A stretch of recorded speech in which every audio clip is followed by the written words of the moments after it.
Guys, welcome to my blog. तो आप लोगों को मैं आज बहुत अच्छा चीज़ दिखाने वाली हूँ जो कि हमारे अंबिकापुर में है। तो चले चलते हैं। तेजस्वी नयन हमें माँ के आशीर्वाद से फलीभूत करते हैं।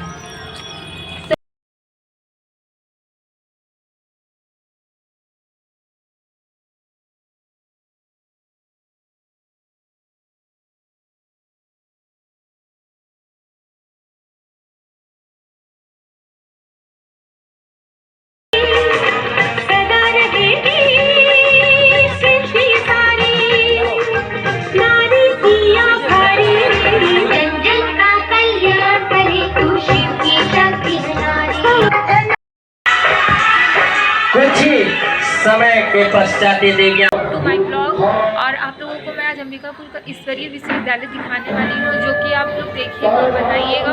यहाँ बहुत अच्छे से मतलब निःशुल्क शिक्षा दिया जाता है, जिससे आप लोगों को मैं अभी दिखाने वाली हूँ। यहाँ बहुत कुछ अनोखा देखने को आप लोगों को मिलेगा। चलते हैं गाइस, देखते हैं और मिलते हैं।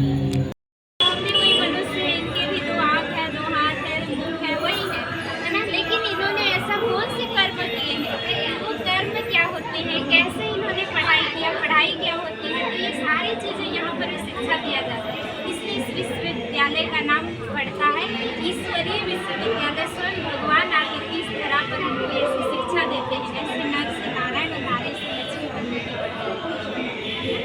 पढ़ाई को पढ़ने के लिए आना पड़ता है। पर हमको अपने जीवन में ऐसा नहीं कि भगवान ने जन्म दिया और ऐसे सब कुछ करके हम चले जाएंगे। हमको अपने जीवन में श्रेष्ठ और अच्छे कर्म करने के तो एक है अच्छे कर्म जिसकी तुलना अमृत से की गई है, जिसमें सच्चाई, ईमानदारी, वफादारी और देश प्रेम की भावना है, जो भी सबको करना चाहिए। वहीं दूसरी ओर जो अनैतिक कर्म है वो हमें नहीं करने चाहिए, जैसे मिलावट करना, हत्या करना, चोरी करना, औरत के साथ अनुशासन करना, ये सारी चीज़ें अनैतिक कर्म है जिससे हमको बचना चाहिए। इसके अलावा दहेज लेना भी हमको बचना चाहिए। अब लाइट जैसे लाइट अंधेरे में रोशनी का कार्य करती है, हमारी ब्रह्मकुमारी संस्था जो ज्ञान योग सिखाती है वो हमारे जीवन में रोशनी का कार्य करती है। आप देख रहे हैं माता दुख का अनुभव कर रही है, गाय अपने बच्चे के साथ सुख का, ऋषि तपस्या कर शांति का, किसान मेहनत का, बच्चे आनंद का और माता सोकर शांति का। आज हम सब भी ये अनुभव करते हैं। ये अनुभव कौन करता है? घर से स्कूल के लिए निकलता है, रास्ता में उसको बहुत सारा चीज़ दिखाई देता है, जिसके मन में आता है, चिंतन करने लगता है। जैसे एक घर दिखाई देता है, ठीक है। घर का जो मालिक होता है वो रामलाल होता है, रामलाल बिराज। दिमाग में आता है कि घर का मालिक राम पिता भी निराकार ज्योति विद्युत स्वरूप जिसको हम पिता भी निराकार ज्योति विद्युत के समान है, लेकिन जिनको हम परमात्मा कहते हैं। आज हम भगवान को जगह जगह जाके ढोल लगाड़े बजा बजा करके पुकार रहे हैं, ढूंढ रहे हैं। इस चित्र में आपको उनके भगवान कौन है, कहाँ रहते हैं, आपको उनका संपूर्ण परिचय पता मिल जाएगा कि भगवान जो कि हम ईश्वर को कहेंगे जो सर्वधर्म द्वारा मानते हैं, जिनको सभी धर्म के हम ईश्वर के रूप में स्वीकार करते हैं। तो निराकार शिव को आप देखेंगे सभी धर्म के लोग भले अलग अलग नाम से जानते हैं, लेकिन ईश्वर के रूप को स्वीकार करते हैं।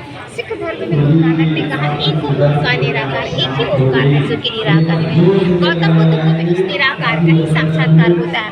इस समय से ऊपर पर इशारा करते हुए गॉड इज डेड कहानी है। हमारे हिंदू धर्म में 12 ज्योतिर्लिंग के विशेष ज्ञान और पूजन होता है। वो देवताओं के भी इष्ट देव है, इसलिए उनको देवों का देव महादेव कहते हैं। और मुसलमान धर्म में देखेंगे जब उन लोग हज करने के जाते वहाँ पर भी एक काला पत्थर रहती है और उस धर्म की भूमि मानी जाता है कि नूर इलाही कहते हैं। नूर मतलब होता है ज्योति, इलाही होता है मतलब निराकार ज्योति विद्युत स्वरूप के लिखे शिव को सभी धर्म के लोगों ने उनको पुस्तक में स्वीकार किया। सर्व आत्माओं के पिता परम पिता परमात्मा कहते हैं। अब जितने भी धर्म की स्थापना है सबका इशारा उन्हें ऊपर की ओर रहा। हम भी कहते हैं ऊपर वाला देखो, ऊपर वाला जाने। तो ऊपर मतलब कहाँ, हमारी नजर सिर्फ चांद तारों तक के जाती रहती है। इसी पर एक सुनहरा लाल प्रकाश है दुनिया जिसको परम या निर्माण धाम या ब्रह्मलोक कहते हैं, वही परमात्मा का निवास है। कद्र हम करेंगे तो समय हमारा कद्र करेंगे। अधिकार घड़ी के सुई को हम बदल नहीं सकते हैं, चलते ही रहता है। कैलेंडर के डेट को हम बदल नहीं सकते हैं। धनुष से कमान से तीर निकल जाए तो हम वापस नहीं ला सकते हैं। और मुख से बात निकल जाए तो वो भी वापस नहीं आ सकता है। इसी तरह से सती, त्रेता, द्वापर, कलयुग, ये 4 युग है और चारों चक्र के समान चलते रहता है साइकिल के पहिए के साथ। यहाँ दिखाया है कि एक बच्चा खेल कूद कर रहा है, बदमाशी कर रहा है, वो बुढ़ापे तक सर में हाथ धर के रोते रहता है क्योंकि उसका समय निकल गया। अब वो चाहते भी पढ़ाई नहीं कर सकता है या कोई अच्छा जॉब नहीं कर सकता है क्योंकि समय पढ़ाई नहीं किया। यहाँ दिखा रहा है कि बच्चा है, वो रोड में बैठ के हेडलाइट के सामने पढ़ाई कर रहा है, तो अच्छे पोस्ट में चला जाता है। और भी जो भी पढ़ाई करते हैं अच्छे पोस्ट में चल जाते हैं, और भी जो अच्छा काम करते हैं उसको गोल्ड मेडल मिलता है, इज्जत मान सम्मान मिलता है। यहाँ दिखाया है कि किसान है, खेत में हल चला रहा है, बीज डाल रहा है, समय से बीज डालता है तो समय से देखभाल करता है तो उसकी फसल समय से तैयार होती है। और अगर समय से ध्यान नहीं देगा तो चिड़िया चुनमुन खा जाएंगे उसकी फसल को। यहाँ दिखाया है कि भाई समय से नहीं पहुँचे हैं तो उनका ट्रेन छूट गया है, 1 मिनट लेट करने से ट्रेन छूट जाएगी। इसलिए दिखाया कि 1 मिनट भी हमारा समय का कीमत 1 मिनट भी है। यहाँ दिखाए गए हैं कि एक ज्योतिष के पास एक बालक आता है, कहता है मेरे भाग्य में क्या लिखा है, मेरे भविष्य में क्या होने वाला है, आप बताओ। ज्योतिष कहते कि देखो बालक, भगवान ने तुम्हें 2 नेत्र 2 हाथ दिए हैं, तुम अपने भाग्य की कलम तुम्हारे हाथ में, तुम जैसा कर्म करोगे वैसा तुम्हारा भाग्य बनेगा। तो अच्छा कर्म क्या है, बुरा कर्म क्या है, पुण्य कर्म क्या है, पाप कर्म क्या है। तो यहाँ पर बताया गया कि जैसे बालक है, बालक किसी अन्य व्यक्ति को, गरीब व्यक्ति को रास्ता दिखाने का काम करता है, पुण्य का काम है। इसी तरह से चोर है, चोर डाकू किसी भी चाकू से किसी की जान मतलब ले लेता है, हत्या कर देता है, मार देता है, तो उसको कोर्ट कचहरी जेल की सज़ा हो जाती है, पाप कर्म कहलाता है। लेकिन एक डॉक्टर है, डॉक्टर उसी चाकू से किसी मरीज की ऑपरेशन करके जान बचाता है तो वो पुण्य कर्म कहलाता है। वस्तु एक ही है, चाकू है, लेकिन कर्म दोनों के अलग अलग। एक ने किसी की जान बचा रही, दूसरा ने किसी की जान ले रहा है। तो इस तरह से कर्म कैसे होने चाहिए तो ये बताया गया है। जैसे यहाँ पर एक चिड़िया है, चिड़िया अपना घोंसला स्वयं बनाती है तो वो अपना जीवन खुशी खुशी यापन करता है। लेकिन वही बंदर है, बड़ा जानवर है, लेकिन वो हमेशा दूसरे का घर को उजाड़ने का काम करता है तो उसको लोग क्या करते हैं, डंडे मारकर भगाते हैं। यहाँ पर राजा अकबर बीरबल की कहानी बताते हैं कि जब वो कहीं शिकार पर जाते रहते हैं तो एक गरीब किसान को देखते हैं और कहते हैं कि इस व्यक्ति के 3 जन्मों की कहानी बताओ। तो कहते हैं कि जैसे अभी वो घास काट रहा है तो ये पिछले जन्म में भी वो गरीब ही था, इसलिए वो कोई ऐसा पुण्य कर्म नहीं किया था तो इसलिए अभी भी गरीब जन्म लिया। लेकिन अभी भी वो गरीब है तो आगे भी निश्चित है गरीब ही होगा, क्योंकि इस जन्म में भी कोई उसके पास मतलब पुण्य कर्म करने के लिए कोई चीज़ है, निदान करने के लिए। लेकिन दूसरा व्यक्ति है वो दानी व्यक्ति है, किसी को दे रहा है तो निश्चित है कि वो पिछले जन्म में भी कोई अच्छा काम किया रहा होगा, इसलिए इस जन्म में भी धनवान बना है और अभी भी धनवान बन करके वो पुण्य कर्म कर रहा है, किसी को दे रहा है तो अगले जन्म भी उसका क्या होगा, धनवान ही बन रहेगा। एक व्यक्ति है पौधा लगाने का काम कर रहा है, पौधा बड़ा होता है, बेचता है, काटता है और लगाते रहता है। लेकिन दूसरा व्यक्ति है सिर्फ काटता है, पेड़ काटता है, बेचता है, तो उसका एक दिन खत्म हो जाता है, नष्ट हो जाता है, समाप्त हो जाता है।